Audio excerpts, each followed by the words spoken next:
Hey everyone, welcome back to Code with Ro. If you're new here, make sure to hit that subscribe button and ring the bell to stay updated on our coding journey.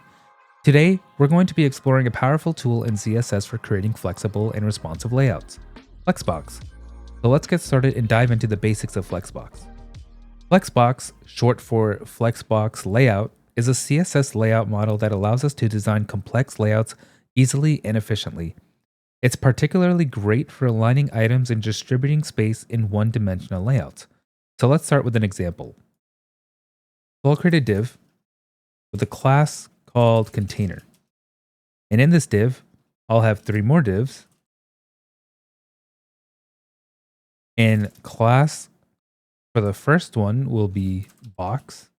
And this one's going to be called 1. And I'll hit save just to make sure everything appears. So you can see the 1. I'll zoom in a bit. And then I'll copy it twice and have this one called 2 and have this one called 3. Now in our CSS, we'll have a container, a flex container called .container, and we'll do a display of flex. Now when I hit save, you'll notice that they come together. By setting display flex, we've just turned our container into a flex container, and its direct children into flex items. You'll notice that the child divs are now aligned in a row, which is the default behavior of a flex container. We can also control the alignment of these items. For example, let's center them horizontally and vertically. So I'll do justify content, center, and then I'll do align items, center, and I'll do height of 100 VH. So now when I click save, you'll notice that it's placed right in the center of my screen. So the justify content property aligns items along the main axis, horizontal in this case, and align items aligns items across vertically. And setting the height to 100 VH makes the container take up the full viewport height. So you can see the vertical centering in action. So now what we're going to do is add some styling to our boxes.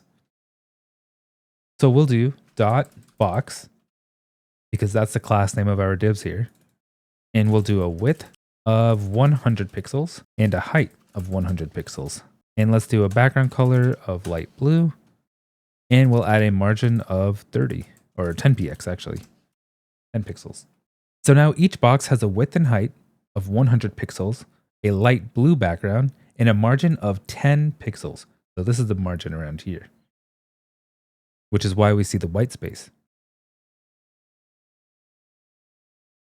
And that's your introduction to Flexbox. It's a powerful tool for creating responsive layouts with minimal effort. Experiment with different values and properties to see how you can control the layout of your Flex items. Thanks for finishing up Lesson 12 with Code with Ro. If you have any questions, leave a comment below and I'll be happy to answer. Like, subscribe, comment, and thanks for watching.